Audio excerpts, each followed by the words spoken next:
দেশের বাড়ি মানে আমার কাছে এক রাজস্মৃতি।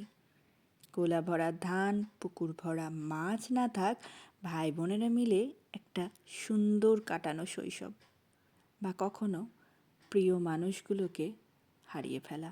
মন ভারাক্রান্ত করলেও আবার অনেক সময় সেই ছোটোবেলায় যেমন সর্ষের ক্ষেত দিয়ে আল দিয়ে খেলা করতাম, সেই রকম কিছু ছোটোবেলার স্মৃতিকে খুঁজে পাওয়া। তবে কি জানো তো, এই বয়সটা না বড় কঠিন।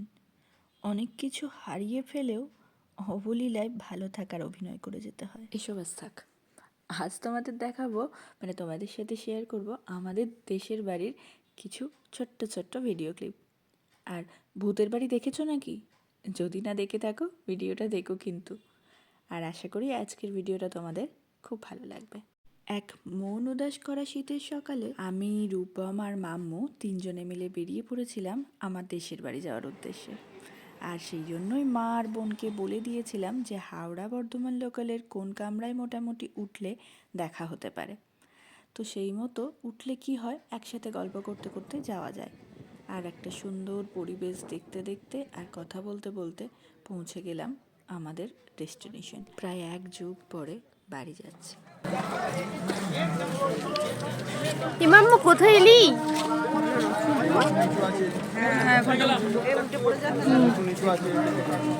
কী কাজে এসেছি সেটা একান্ত ব্যক্তিগত, শেয়ার করতে চাই না। এসেই একটা রজনীগন্ধার মালা নিয়ে টোটো ধরে সোজা গ্রামের বাড়িতে যাচ্ছিলাম। আর আমাদের গ্রামের বাড়ি যাওয়ার মানে ঠিক গ্রামে ঢোকার আগেই ডান দিকে এরকম শ্মশান পড়ে, আর তার পাশেই খাল। ছোটোবেলায় যখন আসতাম ছোটো ছোটো কুচে কাঁচা ভাই বোন মিলে, তখন এখানে গল্প করে বিকেলবেলা বাড়ি ফেরার সাহস থাকতো না, কারণ ভয় থাকতো পথে পড়া বাঁশবাগানের ভূত বুঝি এই ঘাড় মটকালো। আর কালের নিয়মে অনেক সময় হয় না, মানে বংশের সম্পত্তি চলে যায় বা বিক্রি করে দিতে হয়। এখানকার কিছু জমি তারই স্মৃতি বহন করে।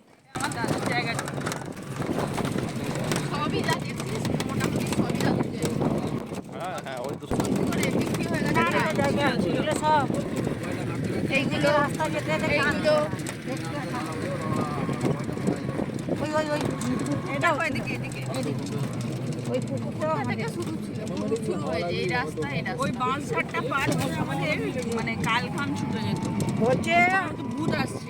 গ্রাম মানেই কিন্তু গোলা ভরা ধান, পুকুর ভরা মাছ, মানুষজন, মন্দির, তুলসী মঞ্চ আর একরাশ স্মৃতি।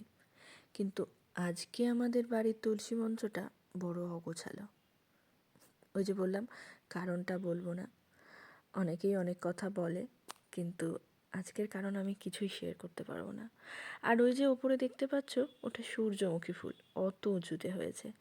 তার সঙ্গে কাকিমায়েদের গাছে হয়েছে শিম, লাউ, লঙ্কা, বেগুন, আর বাড়ি ভর্তি গাঁদা ফুল। এত সুন্দর লাগছিল যে ভাষায় প্রকাশ করা যায় না। ছেলেকে তো কাকিমা এই বেগুন গাছের বেগুন তুলে বেগুন ভেজে দিল, সে দুধ ভাত আর বেগুন ভাজা খেতে ভালোবাসে, তাই খেলো। এখানটা বলি হয়, এটা হচ্ছে আমাদের মা মনসা তলা। ওই অনেকদিন পরে মা মনসাকে মানে পুজো করা হয়ে গেছে, ঢেকে দেওয়া হয়েছে। শীতকাল জুতো খুলে ফেলেছো? বাহ, ভেরি গুড। হ্যাঁ, প্রণাম করো, প্রণাম করো, প্রণাম করো মা, মা মনসাকে প্রণাম করো।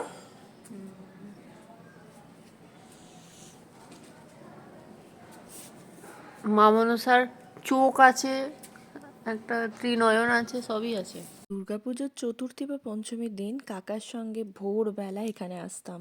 ঠান্ডা ঠান্ডা হালকা হালকা একটা ওয়েদার, গাছগুলোই জোনাকিতে ভর্তি। তো এখানে এসে মা মনসার পুজো নিয়ে আসা হতো আমাদের বাড়ি থেকে। পুজো দিয়ে খাওয়া দাওয়া করে বিকালবেলা ফিরে যেতাম।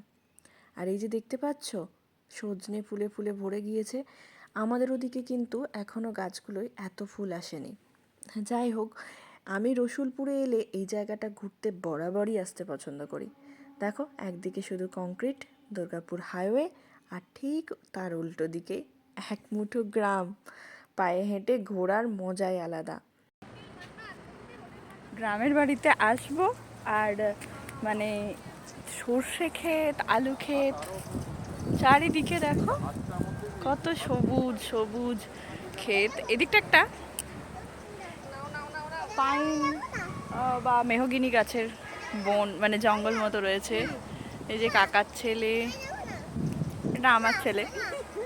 আর ওদিকে পিছনে দেখো দুর্গাপুর এক্সপ্রেসওয়ে। হ্যাঁ মা, হ্যাঁ ফুল, ছোট্ট ছোট্ট ফুল। আর তারপরে এবার মানে বাড়িতে দেখা করে এখানে এসেছিলাম বহুদিন পরে। যখন এসেছি নিজের বাড়িতে গিয়ে তো আর বেরোনো হয় না, এখানে এসেছি। আবার কবে আসবো ঠিকও নেই, এমনি তো আসাও হয় না। বিয়ের আগে যদিও আসতাম। অনেকটা অক্সিজেন কুড়িয়ে নিয়ে যাওয়া, অনেকটা।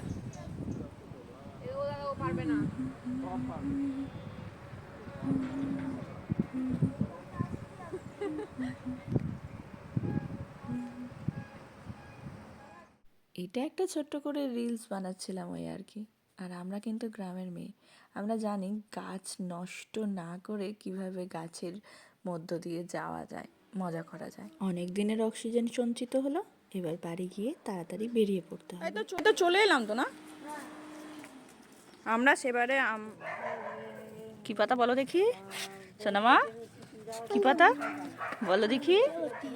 লজ্জাবতী লতা। গ্রামেতে যদি এরকম একটা ছোট্ট পুকুর ঘাট থাকতো না, তাহলে এটা আমাদের কাছে একটা স্বর্গ হয়ে থাকতো।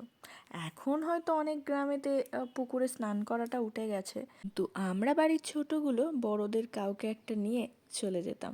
সে সাঁতার কাটতে পারি বা না পারি, আর তাতে যদি পুকুরে গুগলি থাকতো তাহলে তো আমাদের পাইকে। ছেলেটাকে খাইয়ে দিয়েছি, সে এখন নিজের মতো খেলায় ব্যস্ত। অনেক দিন পর পর সবাই একসাথে হলে যা হয় আর কি। আর এইটা আমার দাদুর ভাই, মানে ছোট দাদু আর ছোট ঠাম্মা। যাই হোক, কিছু মন খারাপ, কিছু ভালো লাগা নিয়ে বাড়ি ফিরছিলাম। রাস্তাতে দেখি এই বাড়িটা, ফেসবুক সূত্রেই জানা যে এটা নাকি ভূতের বাড়ি। খেয়াল করে দেখো, একদম তিনতলায় কোনো জানলা দরজা নেই, এরকমই নাকি এটা থাকে, যদিও নিচতলায় মানুষ থাকে। এর সত্যতা মিথ্যতা আমার জানা নেই, এতদিন রসুলপুর এসেছি তাও জানতাম না। ফেসবুক থেকে আমি এটা জানতে পেরেছি। যাই হোক, যে যেভাবে থেকে সন্তুষ্ট সে সেভাবে থাকুক। এরপর কি 3:23 ট্রেন ধরার কথা ছিল, কিন্তু ছেলের ব্যক্তিগত কারণে আমরা মুখের সামনে দিয়ে ট্রেনটাকে ছাড়তে বাধ্য হই। যদিও মাকে আর বোনকে আমরা বলেছিলাম তোমরা বাড়ি ফিরে যাও, নাহলে তোমরা আবার টোটো অটো পাবে না। তারপর 1 ঘন্টা পরে আসা ট্রেনে এত ভিড় যে আমরা ভেন্ডার চার্জ দিয়ে ভেন্ডারে উঠতে বাধ্য হই। আর ভেন্ডারে উঠে যে খুব কষ্টকর জার্নি হয়েছে সেটা না, তবু বসতে পেয়েছি। অন্য কামরাগুলোয় মনে হয় উঠতেই পারতাম না। আজ তবে এটুকুই। কেমন লাগলো জানিও। ভালো থেকো সকলে।